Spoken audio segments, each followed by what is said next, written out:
Brought to you by TechnoSpark 20 series smartphones. I'm superhuman.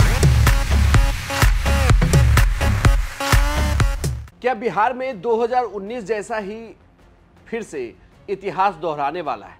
Come voting प्रतिशत के मायने क्या है? क्योंकि पहले चरण में जिन 4 सीटों पर चुनाव हुए, 2019 में भी इन्हीं 4 सीटों पर चुनाव हुए थे और वोटिंग प्रतिशत तब भी पहले चरण का सबसे कम था इन सीटों पर। इस बार भी ऐसा हुआ ही हो, तो फिर इसके मायने क्या है?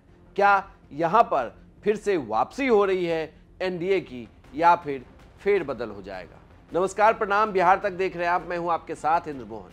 इन 4 सीटों की बात करें तो मैं सीट वाइज आपको बता दूं कि 2019 में जमुई की सीट पर एलजेपी के उम्मीदवार चिराग पासवान जीते। गया में 2019 में जेडीयू के उम्मीदवार विजय मांझी जीते थे, जीतन राम मांझी। औरंगाबाद में सुशील सिंह 2019 में तीसरी दफा सांसद बने थे। और नवादा की सीट की बात करें तो 2019 में यह सीट एलजेपी के पास थी, चंदन सिंह यहां पर चुनाव जीते। लेकिन इस बार वोटिंग प्रतिशत कम रहा। वोटिंग प्रतिशत के कुछ मायने ये कहते हैं कि जमीन पर लोकसभा चुनाव को लेकर कोई खासा उत्साह नहीं दिखा। दूसरी बड़ी बात ये कि क्या लोगों ने ये मान लिया कि मोदी के सामने कोई विकल्प नहीं। तीसरी बड़ी बात ये कि गर्मी ने भी यहाँ पर सितम ढाया है और गर्मी की वजह से भी लोग पहुँच नहीं पाए वोट डालने। चौथी बड़ी बात ये कि उम्मीदवार और संगठन ने मेहनत नहीं किया कि वोटरों को वो बूथ तक ला सके और वोट डलवा सके। पांचवी बड़ी बात ये कि संगठन ने भी अभी तक अपनी ताकत इस चुनाव में झोंकी नहीं।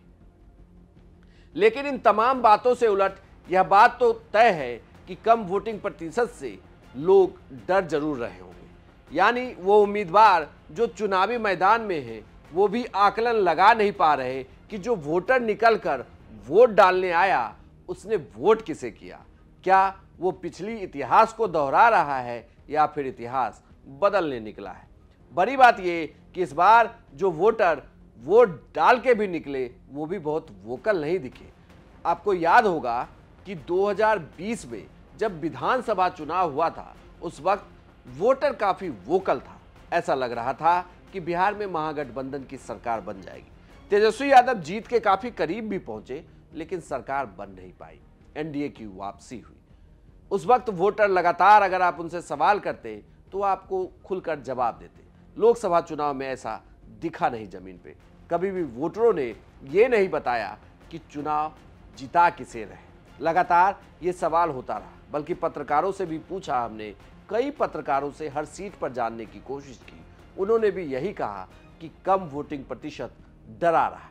लेकिन बड़ी बात ये कि 2019 में भी ये वोटिंग प्रतिशत कम था। इस बार सीटों के समीकरण बदले हैं, बीजेपी का नारा बदला है और एनडीए के सहयोगी दलों ने भी अपने उम्मीदवार बदले। इसे आप ऐसे समझिए कि जमुई की सीट चिराग नहीं अरुण भारती लड़ रहे थे। उनके सामने अर्चना रविदास, दोनों नए उम्मीदवार। चिराग प्रचार कर रहे थे, मोदी ने प्रचार की शुरुआत की थी। ऐसे में अगर वहां वोटिंग प्रतिशत पिछले बार के मुकाबले कम रहा, फिर भी ये कहा जा रहा है कि मेहनत वहां रंग लाई है, लेकिन आरजेडी ने बहुत कड़ी लड़ाई। अब दूसरी बात ये, अगर बात करें गया की सीट, ये सीट हम के लिए राजनीतिक वर्चस्व की सीट हो चली है। यहाँ पर चाचा भतीजे के बीच की लड़ाई। कभी जीतन राम मांझी कुमार सर्वजीत के पिता से चुनाव हारे, अब कुमार सर्वजीत सामने चुनाव लड़ रहे। लेकिन यहाँ भी कहा जा रहा है कि कम वोटिंग प्रतिशत मांझी को जरूर डरा रहा होगा, क्योंकि कुमार सर्वजीत ने अगर चुनाव अच्छा लड़ा है तो मुकाबले में वो बने हुए। बात करें औरंगाबाद सीट की, औरंगाबाद की सीट पर यह कहा जा रहा है कि कम वोटिंग प्रतिशत औरंगाबाद की सीट को भी डरा रहा होगा। सुशील सिंह भी आश्वस्त नहीं होंगे कि वो चुनाव जीत रहे हैं या नहीं। वही बात नवादा की भी की जाए। नवादा में मुकाबला भले ही चुनाव के आखिरी दिन कहा गया कि ये आमने सामने की लड़ाई हो गई, लेकिन एक दिन पहले तक वहां त्रिकोणीय मुकाबले की बात कही जा रही थी। निर्दलीय उम्मीदवार विनोद यादव भी मैदान में थे। विनोद यादव आरजेडी का वोट काट रहे थे, लेकिन बाद में मुकाबला आमने सामने का हो गया। नवादा में उम्मीदवार विवेक ठाकुर हैं और विवेक ठाकुर के सामने उम्मीदवार श्रवण कुशवाहा। ये कहा गया कि नवादा में सीट फंस गई है।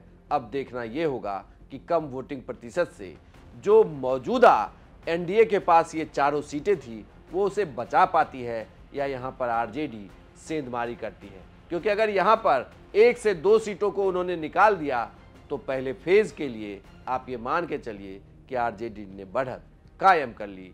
वहीं अगर एनडीए इन चारों सीटों को जीत लेती है तो पिछला आंकड़ा इस बार भी दोहराया जाने वाला है और 2019 का इतिहास फिर से लिखा जाएगा बिहार की 40 सीटों के लिए। आपको यह जानकारी कैसी लगी हमें कमेंट बॉक्स में लिखकर जरूर बताइएगा और बिहार की तमाम खबरों के लिए आप देखते रहिए सिर्फ बिहार तक।